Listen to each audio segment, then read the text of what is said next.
Hello, everyone. Welcome back again. This is Abhishek from Zoom Abroad.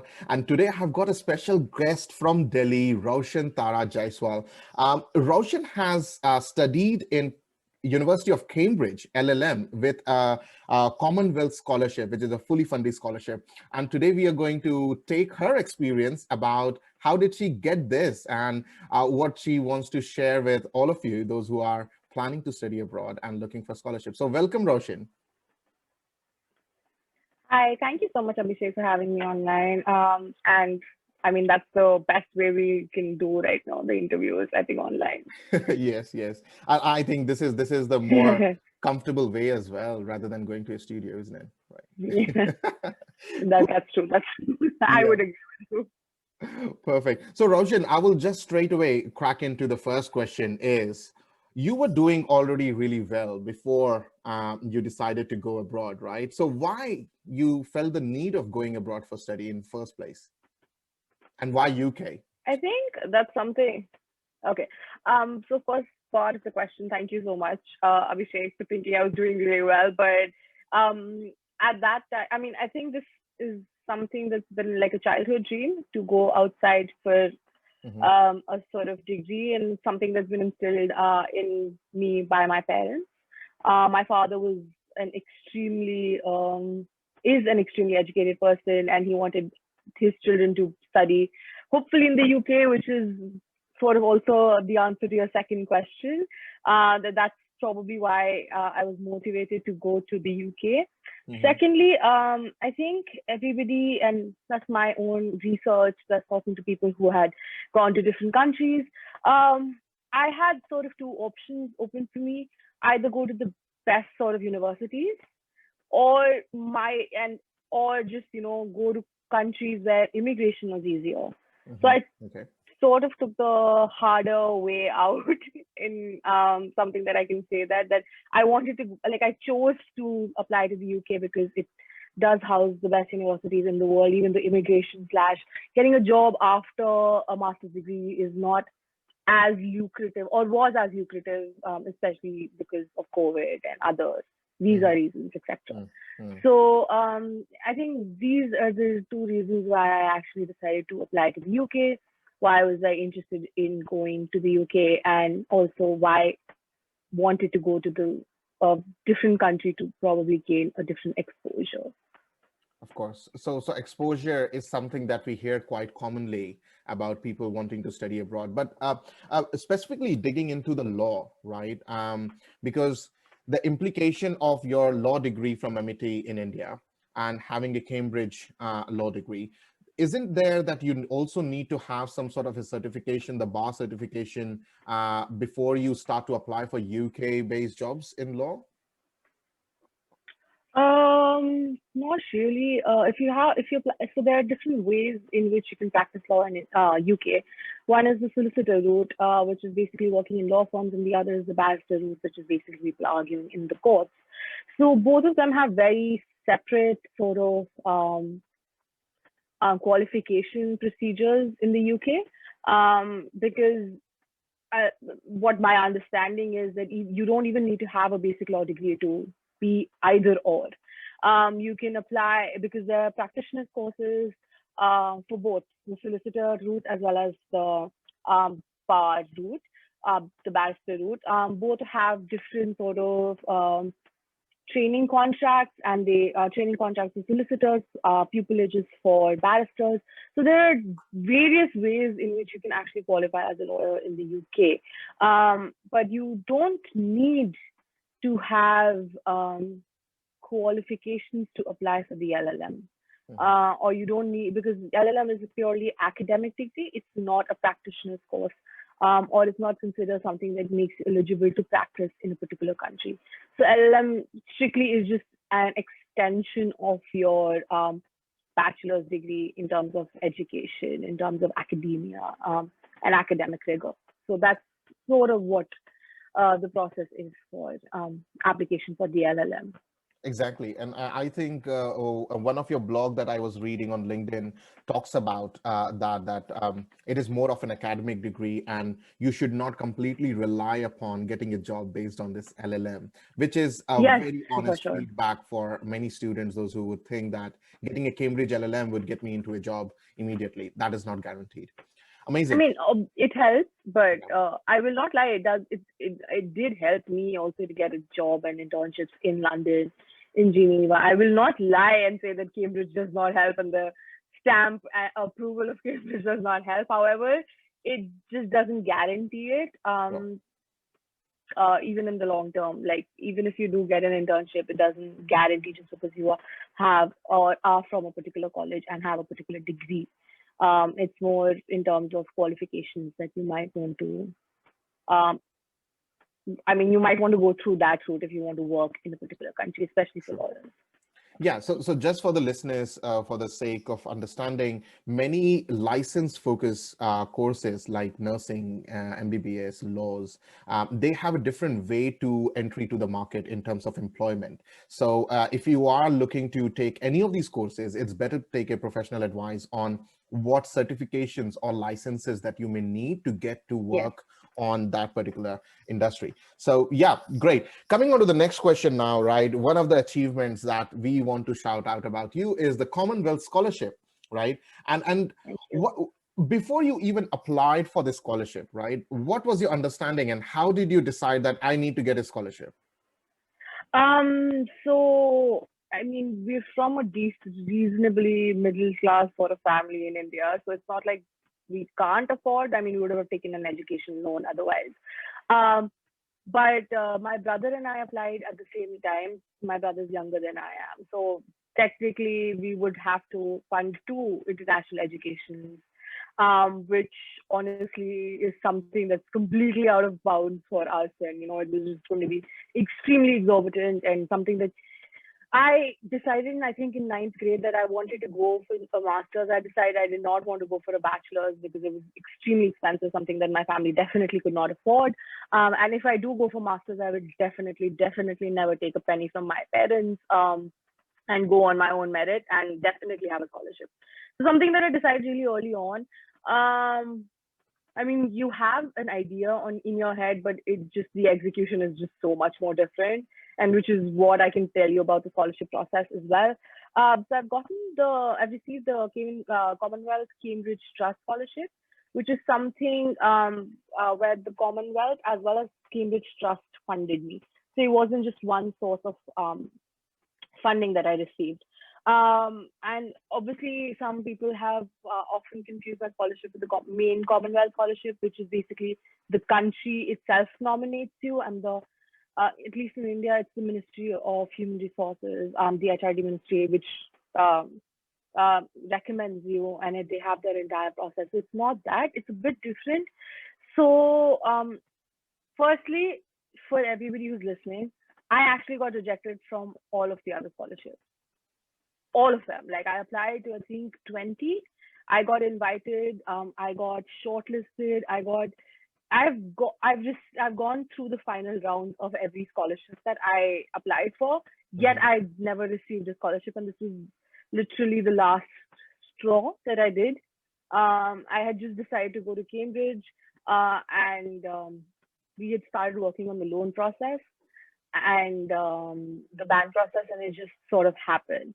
So, in terms of the application process for this particular scholarship that I have received, um, it basically involved first getting an admission to Cambridge.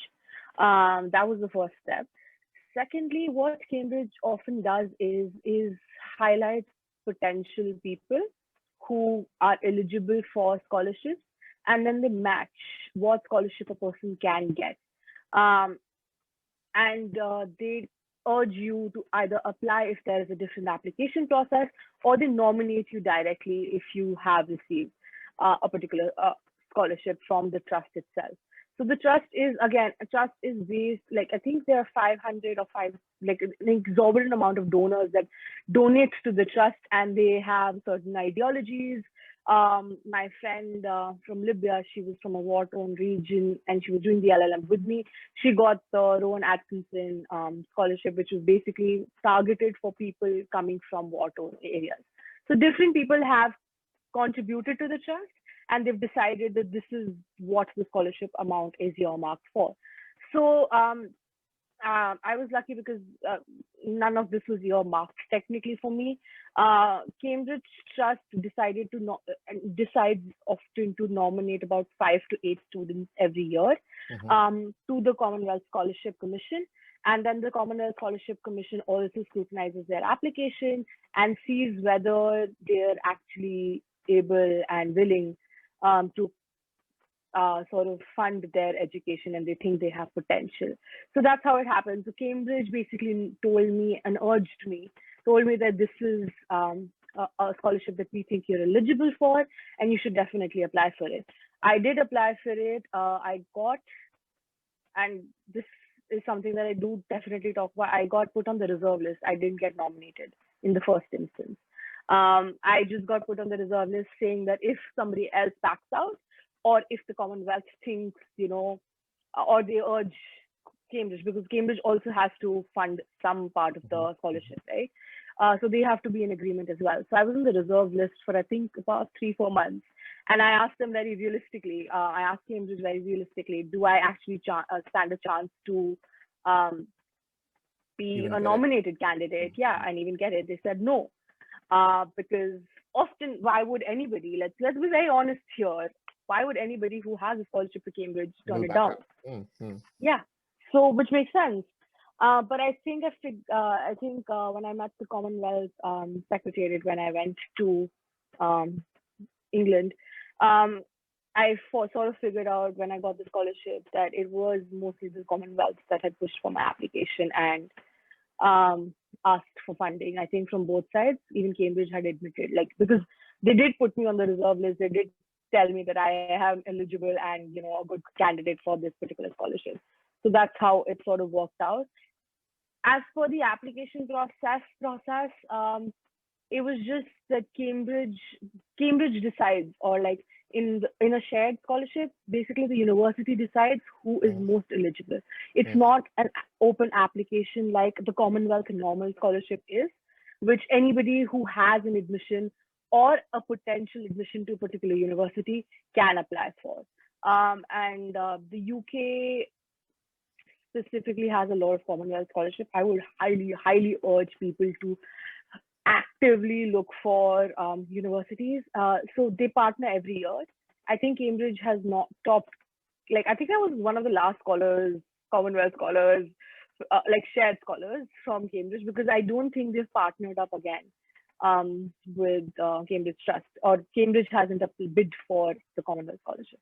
But I would genuinely urge everybody to apply, because honestly, it does work out. It just requires a lot of perseverance, and you just need to keep at it. One thing that I could hear very clearly, and probably the listeners would also make a note of, is the patience is important. Planning is important for you, because it will take time. It will not happen overnight. You made an application, you get an interview, and for God's sake, it is sponsoring everything for your study. So it is lakhs and lakhs of rupees going to your education. So they want to make sure that they're funding the right people. So you got to plan in advance, at least a year in advance, if not more, and then possibly you stand a chance. But still, so one thing that I uniquely liked about your story here is, one, that Commonwealth scholarship is different than the other Commonwealth scholarship from the Indian HRD government, which most of us do not know, right? So how would you find this Commonwealth in partnership with the trust? Where would you find that scholarship information? So that is again on the Commonwealth Scholarship website. So what happens is you have two different types of scholarship. One is Commonwealth, which basically Commonwealth nations from their ministries, or however the process is in India, through their ministries, nominate X amount of candidates. And that application starts in November, December. So that is sort of before even your app, even before you get admissions. But they ask you to foresee where you might be going. So and it's around the same time where usually UK schools have their deadlines for masters Mm. as well. So that's the Commonwealth route, where your ministries are involved, where you have a longer sort of, in terms of time duration, a longer process in terms of waiting, and then they, once you do get admitted, they ask for your admission letters, etc. Now, what the Commonwealth Shared Scholarship is, and it's, by the way, it's partnered across universities in the Mm. United Kingdom. Mm. I think about 50, 60 universities every year do sign up and give scholarship shared, Commonwealth shared scholarships. And what happens in the Commonwealth shared scholarships is that the university decides who to recommend or nominate.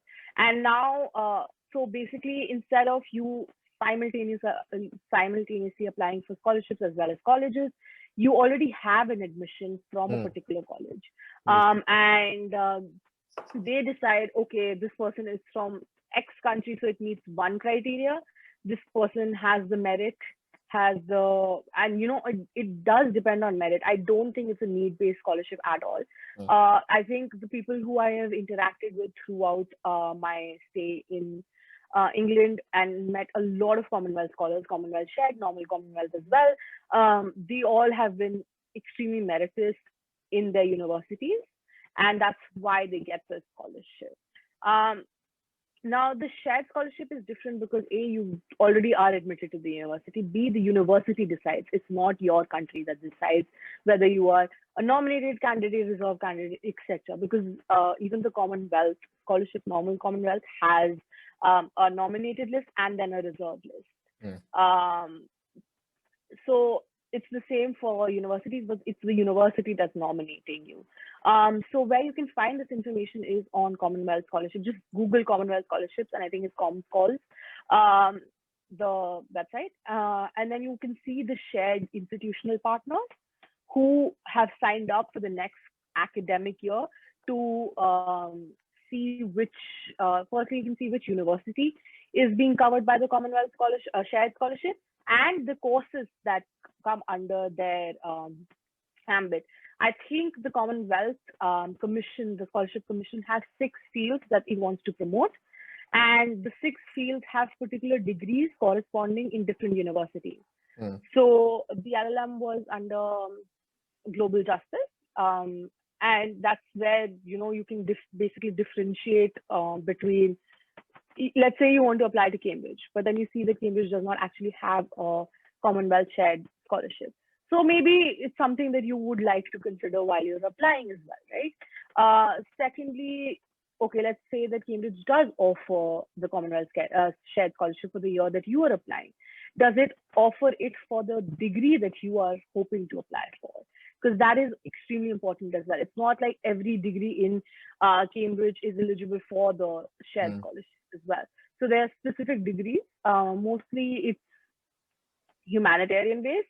But a friend of mine, she got it as well, and she did commercial law. Like she did the LLM with me with the same scholarship, but she did commercial law. So it doesn't have to particularly pertain to humanitarian benefits, but it's just good to have, that sort of angle as well involved.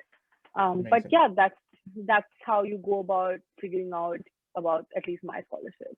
Amazing, amazing. So guys, I will definitely put the link in the description about this Commonwealth Shared Scholarship, and also about the more deadlines and information about Commonwealth Scholarship. So if you are planning for the 2022 intake in September, probably this is the right time that you start looking into these websites, shortlisting them, start preparing for these questions. So and then the inspirations like Roshan and other scholars that we have previously spoken to would always guide you and repeat seeing this video. Please do share these experience and video with your friends, with your other colleagues who may find this more interesting. And if not interesting, at least they would get inspired to see personalities like Roshan and motivate them to experience and explore more. So with that, I would like to thank you once again, Roshan, for sharing your experience, and thank you very much for your time. I hope you enjoyed it. Yeah, I did. I definitely did. Thank you so much, Abhishek. Just a nice sort of reminder in terms of the application itself. Do have your 1 year, 5 year, 10 year goals pretty clear out in your head, because those are extremely important application questions, which they definitely ask in the Commonwealth Scholarship. Because if you look at the website, if you look at their goals, if you don't fit into it, you don't have to, fake it, because they will know if you're faking it. But definitely do look out for certain things that they ask for, and they're all mentioned in their website. So have your 1 year, 5 year, 10 year goals ready, because that are important questions that they do ask. And definitely have a very clear picture of why you want to do a particular thing. I think that's something that's extremely important, and that's what got me through my application processes throughout the time that I did apply. Definitely, definitely. Yeah. One thing that was common with all the scholars that we have spoken to in past is that the clarity of your long-term goal, the clarity of your thoughts, what you want to achieve and do it, is the primary reason Yes. identified so far. So Yes. that will get you in. So, and my personal understanding as well is you get the scholarship or you don't. The clarity is needed for yourself, right? Of course. So you need I to mean, know why where are you you're doing this going in the first place? in the first place. Exactly. Exactly. Yeah. So as long as you know it, you would be able to tell people and convince them to Yeah, support you. definitely. Amazing, amazing. Thank you very much once again, Roshan, for sharing these thoughts. And I hope this will help a lot of people to achieve their career dreams. Thank you once I hope again. so too. Okay. See you soon. Cheers. See you. Bye. Bye-bye.